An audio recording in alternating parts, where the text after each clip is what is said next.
到大約65萬個，包括15萬個係為創科產業嘅相關職位。要有效落實發展策略，建設北部都會區，特區政府需要提升高層級度，強化跨局跨部門嘅協作，制定成效指標，方便監察，並與深圳市政府緊密聯繫，共同推進相關嘅項目。我哋下一步會詳細研究有關呢個執行機制嘅細節，其中一個可能性係下一屆政府設立副司長嘅職位，負責領導包括北部都會區、明日大嶼、遠景等大型嘅區域發展。即使冇大型嘅區域發展項目，我認為重組政府決策局與貼合施政重點同埋社會嘅期望都有佢嘅必要性。我建議現屆政府喺未來呢幾個月諮詢各界同埋持份者，準備一份詳細嘅重組方案，俾下一屆政府考慮執行。總結咗施政嘅經驗同埋立法會以及業界提出嘅意見，我嘅初步認為重組可以採取以下幾個方向。sectors, my initial thinking on the reorganization may take the following directions. 1. To set up a Culture, Sports and Tourism Bureau to consolidate the culture portfolio and the creative industries and tourism portfolio currently under the Home Affairs Bureau and the Commerce and Economic Development Bureau respectively, thereby facilitating the development of Hong Kong as an East meets West Centre for International Cultural Exchange. 2. To split the Transport and Housing Bureau to provide a more dedicated high-level steer for these two major policy areas, enabling, in particular, the new Transport Bureau to focus on transport infrastructure, public transport services and traffic management, which are matters closely related to people's livelihood, whilst facilitating the development of the logistics industry, as well as consolidating and enhancing Hong Kong's status as an international transportation sector and an international aviation hub. 3. To explore whether there is room to rationalize the work of the Housing Bureau upon the split of the Development Bureau, which is responsible for land development and public works in order to expedite land supply for housing. 4. To expand the Innovation Technology Bureau into the Innovation Technology and Industry Bureau to change the perception that local industries are declining and highlight the role of IT in promoting the development of reindustrialization in Hong Kong.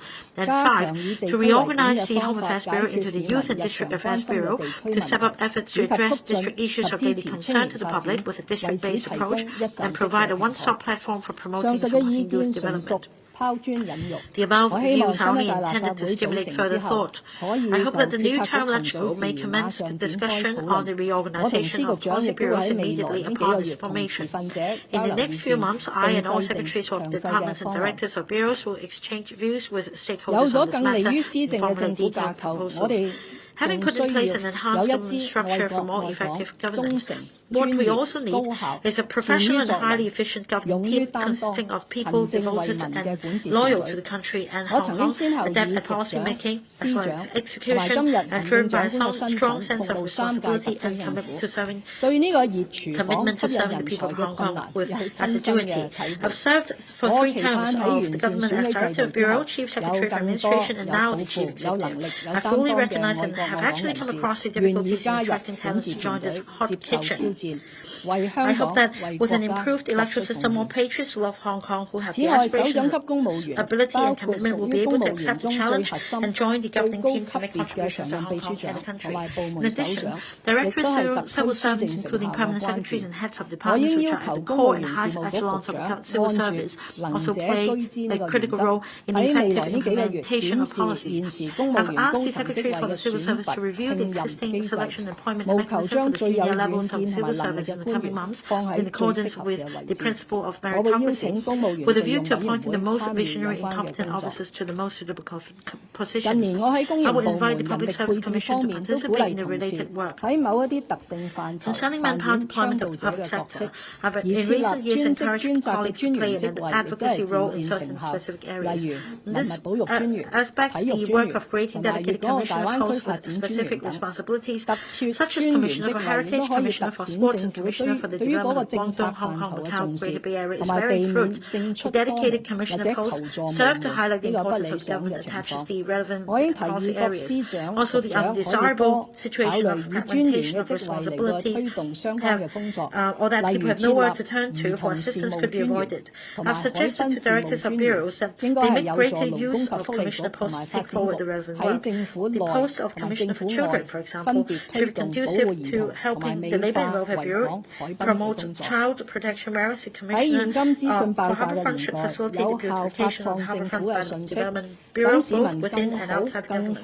In this era of information explosion, an important aspect of government is the effective dissemination of government information so that the public can better and more quickly understand the policies of government and the latest situation. I must admit this is an area that warrants the government's immediate improvements. Many people have told me from time to time that the contents of government press releases are too technical, not easily communicated to the public. The old-fashioned approach in message delivery has also failed to draw the attention of the community or lay public concerns properly. The malicious attacks on or biased reports against the government over the past 2 years have highlighted that there is much room to improve our capability to communicate with the public. I have requested all secretaries of departments and directors of bureaus, with the support of the Director of Information Services and his team, to place more emphasis on information dissemination and public communication on government policies.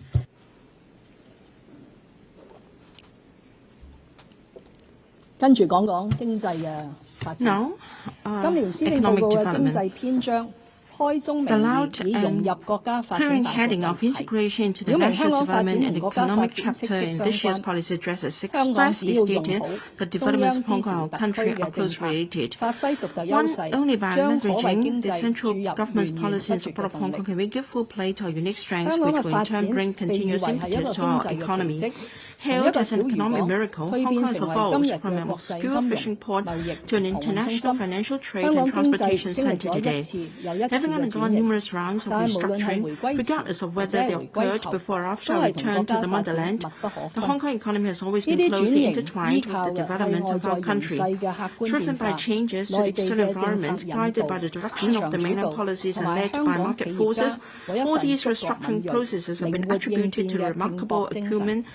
本屆政府強調政府應該擔當促成者同埋推廣者嘅角色，不斷聯繫世界，開拓市場，為企業尋找商機。但反而面對龐大嘅內地市場，卻往往因為本地一股抗拒中央嘅政治力量，而未能夠讓香港盡享國家發展嘅紅利。幸好，隨住香港國安法實施同埋完善特區選舉制度，社會恢復安全穩定，香港而家又處於一個經濟發展嘅新起點。14五規劃綱要粵港澳大灣區發展規劃綱要全面深化前海深港現代服務業合作區改革開放方案，各項內大全環環環同埋國內國際雙循環嘅經濟發展格局，以及一帶一路倡議，都為香港帶來dual circulation, as well as the Belt and Road Initiative for broad unlimited opportunities for enterprises and professional services providing Hong Kong, thereby allowing Hong Kong to benefit from its proximity to the mainland. I will highlight how we shall leverage the central government's support to enhance our competitiveness as the 8th international centres are hubs charted in the 14th five-year plan with a view to building a brighter future for Hong Kong. We've prepared fact sheets on each centre or hub for promotional purposes. All are welcome to read and help distribute to those interested.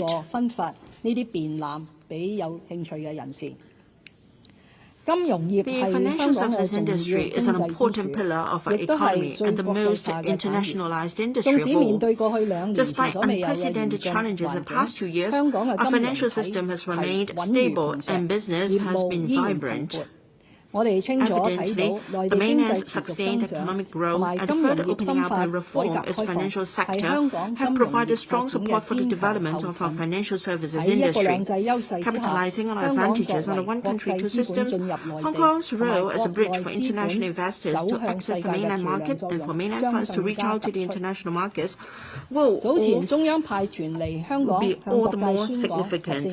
At the talks on the 14th five-year plan for various sectors in Hong Kong, the central government delegation has reiterated support for Hong Kong to further promote mutual financial market access with the mainland, develop offshore renminbi business, strengthen its position as an international asset management center and risk management development, develop into a green finance center in the GB and promote, amongst others, its financial services towards high-end and high-value-added development. And this connection will set up our efforts in the following 5 areas. First, supporting Hong Kong Exchange and Clearing Limited to further enhance our listing regime and to establish a listing regime for special purpose acquisition companies in Hong Kong after consulting the market. 2. Expanding further the channels for the two-way flow of cross-boundary renminbi funds and developing offshore renminbi products and tools, including looking into specific measures to enhance demand for the issuance and trading of renminbi securities, allowing stocks traded via the southbound trading under stock connects to be denominated in renminbi. 3. Further attracting family offices to establish a presence in Hong Kong by considering the provision of tax concessions, thereby enhancing Hong Kong's status as an international asset and wealth management center. 4. Supporting the Hong Kong Acts to promote cooperation with the Quantum Futures Exchange of financial product development related to the areas of carbon emission trading and assessing the feasibility of developing Hong Kong as a regional carbon trading centre, thereby strengthening Hong Kong as a regional green and sustainable finance hub, and 5, promoting cross-boundary financing technologies, and actively exploring with the mainland the formation of a one-stop sandbox network to facilitate financial institutions and information technology companies from Guangdong, Hong Kong and Macau to test cross-border fintech applications. To enhance Hong Kong's status as an international transportation centre, our port has to maintain a strength of high efficiency, good connectivity and wide coverage. We also need to improve and promote wide application of digital technology in business processes and operations by the marine and port industry for the development of a smart port. We explore in collaboration with the industry concrete initiative to drive the development of a smart port. On logistics, we have to further facilitate the flow of logistics information to GBA and improvements to intermodal operation. We also need to develop high-value-added logistics and encourage the logistics industry to make wider use of technology to enhance productivity. Another major development direction is high-value-added maritime business services, including ship registration, ship finance and management, marine insurance, and maritime legal and arbitration services. Tax concessions will be introduced to attract members of the maritime industry to establish a business presence in Hong Kong. The Hong Kong SL government will also expand the overseas service network of the Hong Kong Shipping Registry of the Marine Department. In addition to desk services in London, Shanghai, Singapore, and Sydney, new desks will be set up in San Francisco, Tokyo, and Toronto to provide better support for Hong Kong registered ships. In terms of cross-boundary land transport, 3 major cross-boundary infrastructure projects, namely the Hong Kong section of the Guangzhou-Shenzhen-Hong Kong Expressway link, the Hong Kong-Zhuhai-Macau Bridge, and the Lantong Port Hai-New Boundary Control Point, were completed one after another in the past 4 months, thereby helping Hong Kong's integrate into one-hour traffic circle in the GBA and enhancing connectivity of the infrastructure in the GBA. The governments of the Hong Kong Exchange established the Task Force for Hong Kong-Shenzhen Cooperation of Cross-Boundary Railway Infrastructure to jointly develop the GBA on the rail. Besides, the governments of Guangdong and Hong Kong pressing ahead with the quota-free scheme for Hong Kong private cars travelling to Guangdong via the H, Z and B. After the epidemic control is brought under control and the removal of quarantine requirements for cross-boundary travel is gradually implemented, the scheme will allow eligible Hong Kong private cars to travel between Hong Kong and Guangdong via the HZMB without the need to obtain regular quota in advance. The governments of Guangdong and Hong Kong also agreed to extend the scheme to cover other land boundary control points in due course. Having the advantage of being a highly internationalized city, Hong Kong plays an important role in international trade. Last year, our global ranking in terms of total merchandise value rose to the 6th place, benefiting from the stable supply chains maintained through effective control of the epidemic in the mainland. The value of Hong Kong's total merchandise trade has rebounded since the 4th quarter of last year and hit a record high of $6,509.9 billion for the first 8 months of this year. The current government is keen to foster closer commercial trade and Western relations with ASEAN. We have also seeking to join the Regional Comprehensive Economic Partnership, RCEP, as soon as possible. In the context of domestic circulation under the dual circulation development pattern of our country, we will continuously seek to create more favorable conditions for Hong Kong enterprises to enter the mainland market under CEPA. The convention and exhibition industry is crucial to Hong Kong as an international trade center.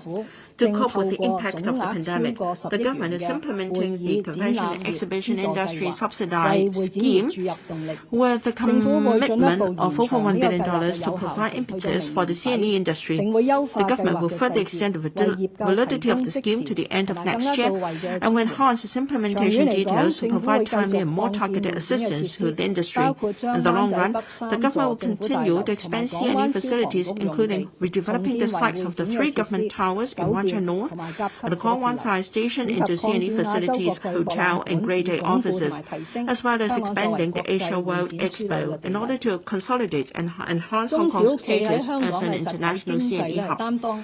Small and medium enterprises play an indispensable role in the real economy of Hong Kong, but they may encounter liquidity problems from time to time. The existing paper-based trading processes and dispersed storage of commercial data have rendered it difficult for banks to collect and verify the relevant information. If credit assessments cannot be made according to up-to-date operational or financial data, banks may instead require enterprises to provide collateral such as properties to reduce credit risks. This is a long-standing problem in SME financing. We think that the optimal use of data may offer a solution to the problem. To this end, the Hong Kong Monetary Authority is in the process of developing the commercial data interchange, which is expected to commence operation next year. This new financial infrastructure offers a centralized platform for connecting the banks through which enterprises can authorize service providers such as payment systems, public bodies or utility companies to furnish the banks with the data. The banks can then make more accurate predictions about the sales and operation of the enterprises, thereby reducing the need for enterprises to provide collateral. The commercial data interchange enables SMEs to make use of their own data to gain access to more convenient financing services. It is also a major breakthrough in the development of financial infrastructure in Hong Kong, on which a platform is established to facilitate secure data sharing based on the consent of enterprises and allow the local banking system to serve the real economy more efficiently. The rule of law in Hong Kong provides reassurances to mainland and international investors when conducting business transactions and resolving commercial disputes in Hong Kong. To press ahead with the development of Hong Kong into a major center for international legal and dispute resolution services in the Asia-Pacific region, we adopt a wide range of measures, including attracting international legal and dispute resolution institutions to set up offices in Hong Kong Legal Hub, promoting international legal cooperation exchanges as well as securing international organizations to hold decision-making meetings in Hong Kong. The DFJ has successfully secured the hosting of the Asia-African Legal Consultative Organization annual meeting and the intersessional meeting of Working Group 3 of the United Nations Commission on International Trade Law in Hong Kong at the end of this year. To enable the legal sector to meet the demand or to meet the need for legal and dispute resolution services in the GBA, the DOJ will continue to organize the GBA Legal Professional Examination, develop a set of unified qualification, accreditation, and other reference standards for mediators in the GBA, taking forward the measures of allowing wholly owned Hong Kong enterprises registered in Shanghai, Shenzhen to adopt Hong Kong law and choose for arbitration to be seated in Hong Kong, and strive to extend such measures to other areas of Shenzhen and even the entire GBA. The current term government has made unprecedented strides to promote INT development by investing more than $130 billion over 4 years. Hong Kong's INT industry is flourishing at the moment, and the interaction among the government, industry, academia, and research sectors has also been strengthened significantly.